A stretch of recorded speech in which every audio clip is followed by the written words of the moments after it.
উপাখাৰ হত্যাকাৰী ধৰা পৰিল। হয়, উপাখা ফুকনৰ হত্যাকাৰী ধৰা পৰিল। এই কথাটো আপোনালোকে শুনিবলৈ আশা কৰি আছে। পুলিচে তদন্ত কৰি আছে, কিন্তু বৰ্তমান সময়ত পুলিচৰ তদন্ত কিমান ক্ষিপ্ৰগতিত চলিছে এই সকলোখিনি কথা আপোনালোকে এই ভিডিঅ'টোত গম পাব। কিন্তু এটা কথা গম পাই লওক যে ভৃগু ফুকনৰ জীয়াৰী উপাখা ফুকনৰ হত্যাকাৰী ধৰা পৰিল।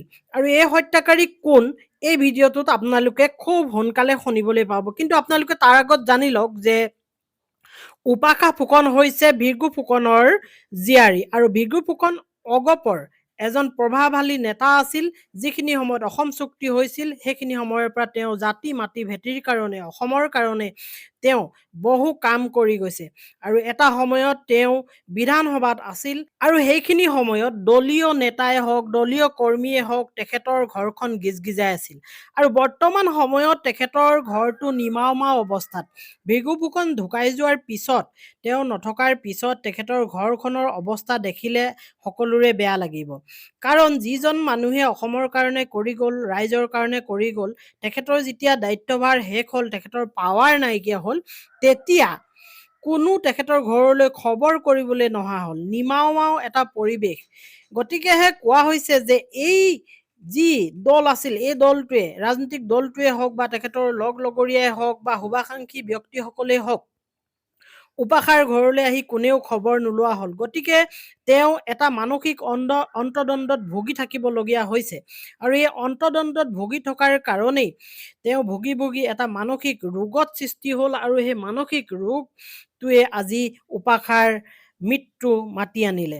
গতিকে ক'ব বিচৰা গৈছে যে এটা কথা আমি ভাবি ল'ব পাৰোঁ যে মানুহৰ ওচৰত যেতিয়া পাৱাৰ থাকে, টকা সম্পত্তি সকলো থাকে, তেতিয়া মানুহ আপোনাৰ কাষে পাজে সকলোতে থাকিব। কিন্তু যেতিয়া নাথাকিব সকলোৱে আঁতৰি দিব। যেনেকৈ ভৃগু ফুকনৰ এই ঘৰখন, ভৃগু ফুকন নাইকিয়া হৈ যোৱাৰ পিছৰ পৰাই এই ঘৰখনলৈ কোনো ব্যক্তি নহা হ'ল।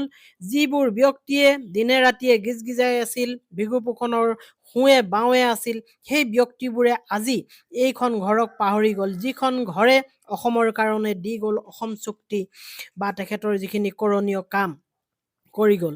গতিকে সেই ব্যক্তিসকলে এনেকুৱাকৈ মানসিকভাৱে অত্যাচাৰ কৰিলে উপাখাক, আৰু উপাখাই অৱশেষত উপায় নাপায় এনেকুৱা চৰম সিদ্ধান্ত ল'বলৈ বাধ্য হ'ল। গতিকে এই বাধ্য যে হ'ল, এক প্ৰকাৰ ক'ব পাৰি যে সেই বাধ্য কৰা ব্যক্তিসকল কোন? যিসকল ব্যক্তি খুব আপোন ভাবি, আপোন বুলি কৈ ওচৰে পাজৰে আছিল এটা সময়ত ভৃগু ফুকনৰ কাষে পাজে।